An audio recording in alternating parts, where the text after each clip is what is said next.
start. Hello, Professor.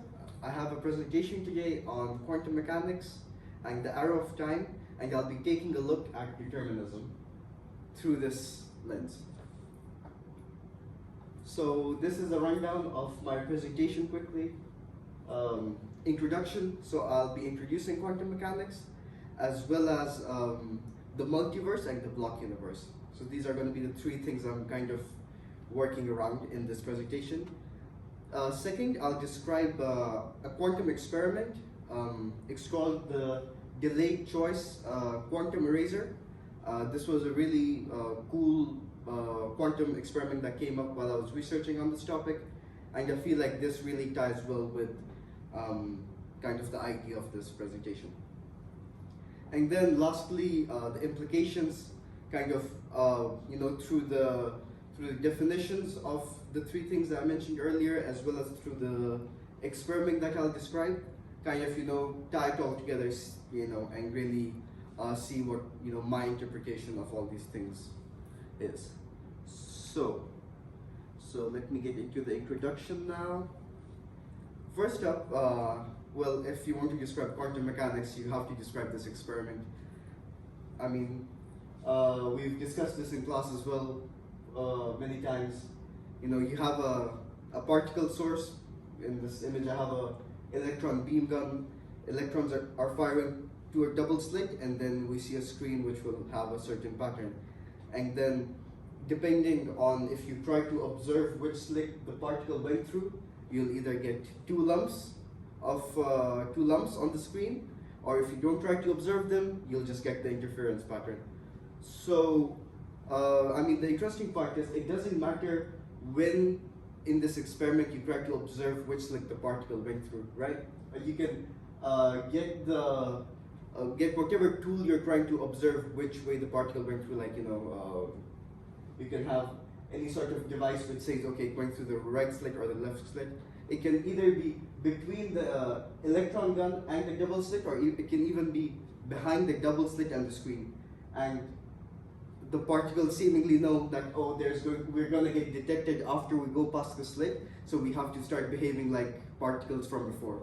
So there seems to be this weird kind of information transfer from an event that happens after going through the slit, changing things that happened before going through the slit. So this is kind of the main point that I want to pick up from this experiment.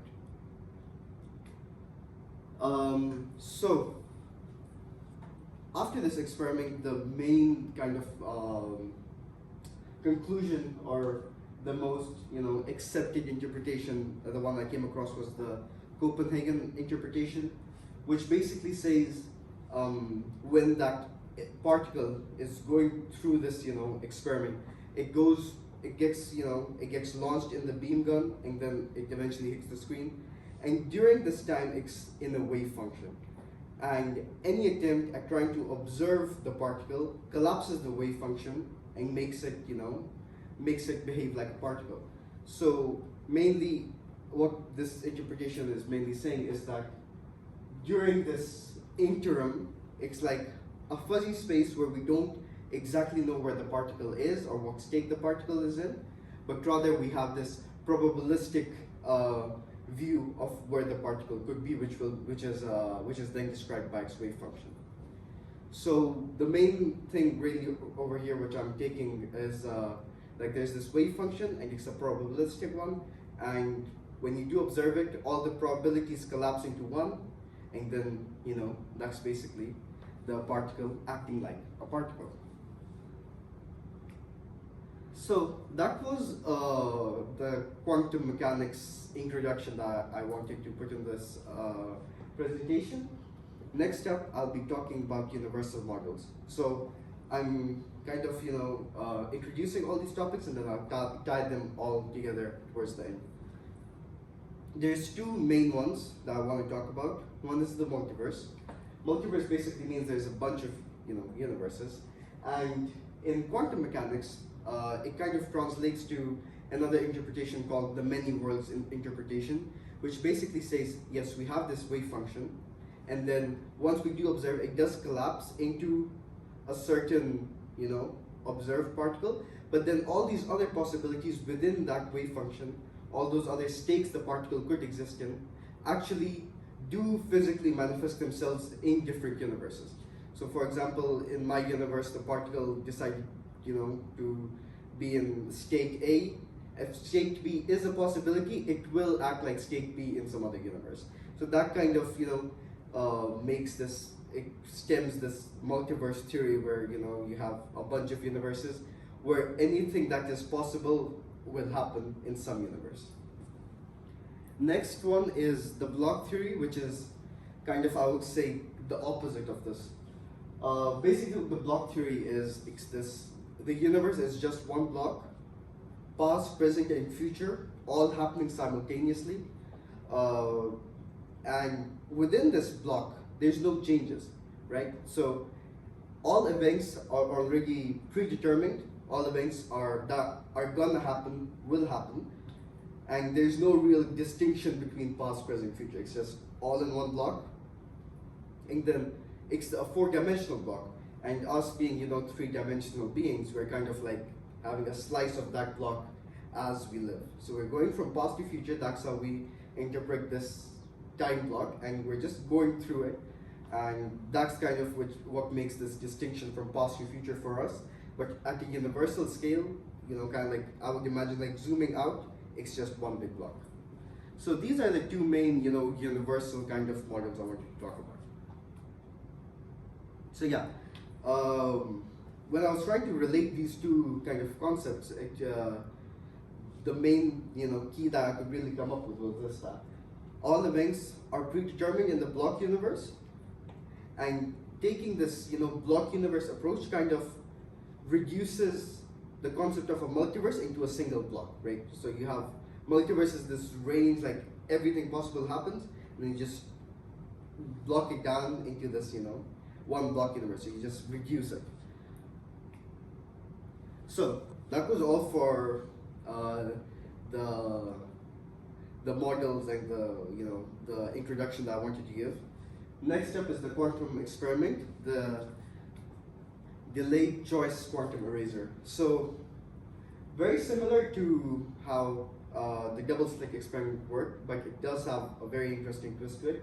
So same thing, you have this laser, points, I'd say photons, yeah, it just points photons into the double slit, and then when it reaches the double slit, there's this crystal, and this crystal basically what it does is it creates entangled pairs.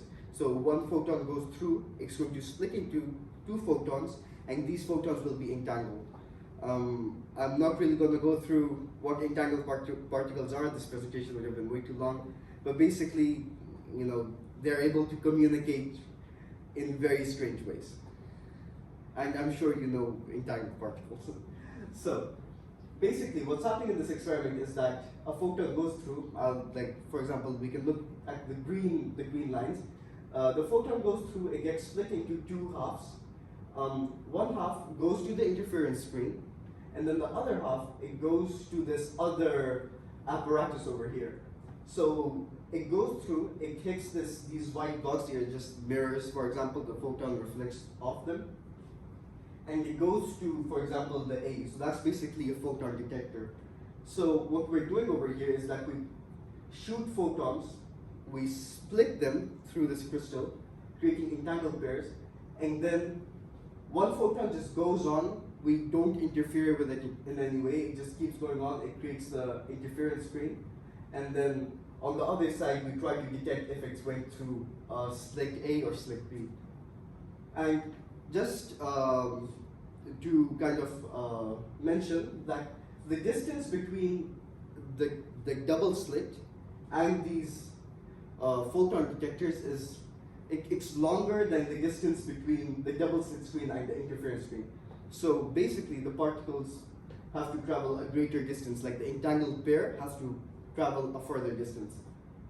And then, the funny thing that happens here is that even though they get split up, even though they're entangled pairs, when a particle goes to A or it goes to B, it kind of produces the same kind of lumpy screen that we would imagine an electron to produce when we were trying to observe which one it went through. So even creating this kind of entangled pair where you're not, messing with the actual photon that hits the screen, you're kind of trying to observe its entangled pair. Still, the entangled pair is it has this way to, send information to its entangled pair, saying, hey, we're gonna get detected, so you better act like a particle.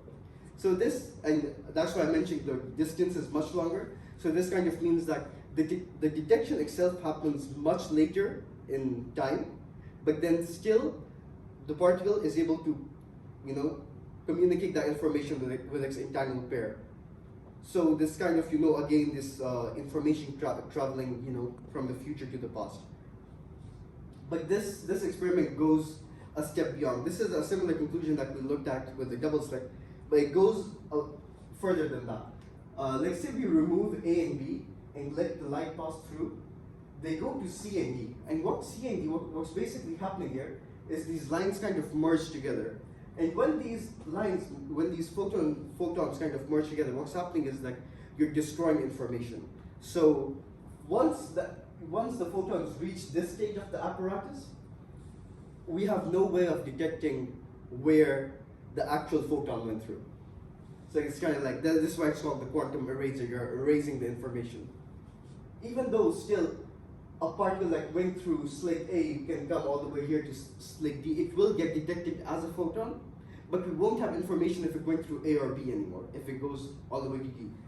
And this creates, and then when we check what sort of interference pattern we get, it creates the interference, the wave that we would imagine it to make if the particle was not being observed at all. So even though there's these detectors detecting, where the photon is going, and we're doing all these things, us as doing the experiment, we have no idea of which way which slit the particles went through, and this kind of changes the experiment again. So this, to me, is the most interesting part about this experiment, that something happens in the future. Yes, the particles still get, the entangled pair still gets detected, but something that happens far in the future changes stuff that happens right in the beginning.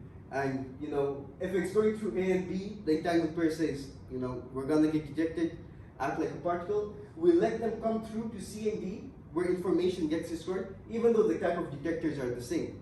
Information gets destroyed, and this kind of inherently changes something in the past, which is basically the entangled pairs now acting like waves. So this was a really, weird thing that is kind of like the conclusion of this experiment. So finally, we come to the implications. I've described the quantum eraser. I've described, the block universe, the multiverse, and now we kind of wrap it up all together. So, as I've been mentioning throughout, the quantum eraser experiment suggests that, at this quantum level, information seems to travel from the future to the past. And this is something that we've seen across all these different experiments, basically. Information that's supposed to be in the future can communicate with a particle in the past. And we can see, with all these, elaborate setups, you can really see how, it's this spooky action going on over here. And it's not just with the particles themselves, but if you try to entangle, create entangled pairs, even the pairs between themselves communicate in the same way. So, this discussion on this, era of time, basically, what it really brings me to is that when we're trying to observe our reality from past to future, so we're saying, as humans, obviously, we're experiencing it past, present, future, right? So when you're going through this direction, for example, this is past to future, it kind of produces this universal wave function. And over here, when you're going from past to future, all possibilities that exist will create this, multiversal superposition. What I'm trying to say is that if you're going from past to future, you go to an ice cream shop, you have to decide between all the different choices, right? You might choose vanilla, for example, or chocolate. You pick that up, and in some other multiverse, then you do pick up the chocolate ice cream. So all these possibilities manifest themselves. So if you're trying to like, kind of like frame out what's happening, it's just like one decision splits into two, it's like kind of just branches out into this whole multiversal reality.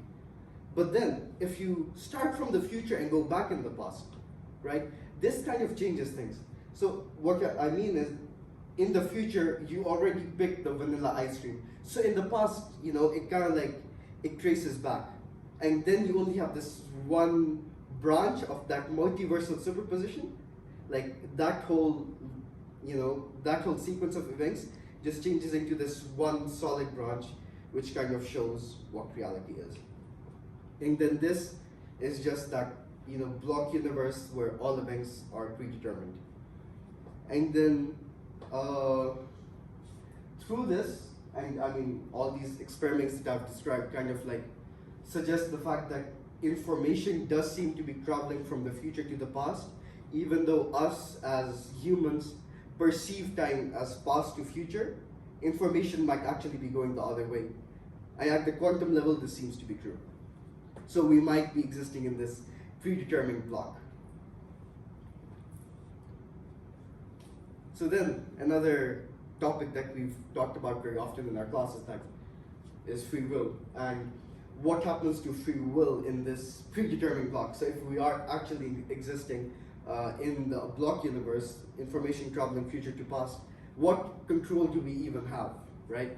We don't seem to have much control. If an event is determined to happen, will happen, then, free will seems to be an illusion which happens when you go from past to future only. That's it.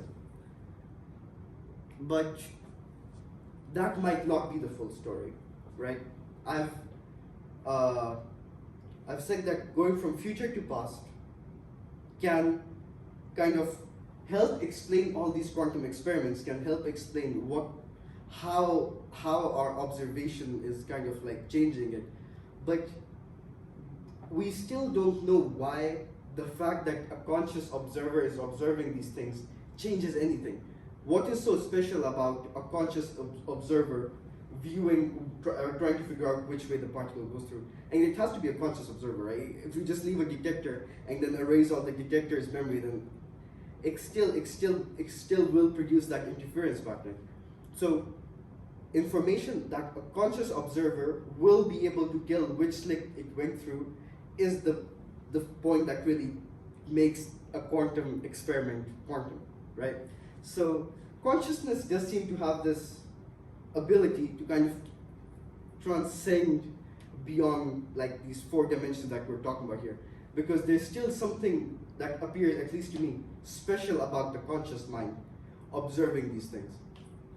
And yeah, I mean, that just puts a bigger question mark on the question I asked earlier: does free will exist in a predetermined block? We might be in a predetermined block, but we don't know. Like, events might be predetermined, but the fact that there's conscious minds within that block, we don't know how that actually changes things. And that brings me to my last slide, which I'll be ending on a quote by scientist Eugene Wigner, that a quantum measurement requires mind of a conscious observer, and without this conscious observer, the wave function never collapses and nothing ever happens in the universe. Which, I mean, it's an interesting idea to think that, what happens to the universe when no one's observing, and kind of just contemplating on this kind of thought. I mean, of course, the universe did exist before like animals or anything became conscious on this planet, right? The universe was still happening. So what does that suggest? And that kind of suggests this possibility of a cosmic consciousness or ethereal consciousness, what might even be described as God. So kind of tying all these different aspects that we've talked about in our class. Obviously, it's quantum mechanics, there's still a bunch of question marks, but I just see this kind of framework as a way of try to logically explain to the best of my abilities the quantum world and how it relates to us, how it relates to predeterminism. I don't think I've given any answers, but I hope you like the presentation. Thank you.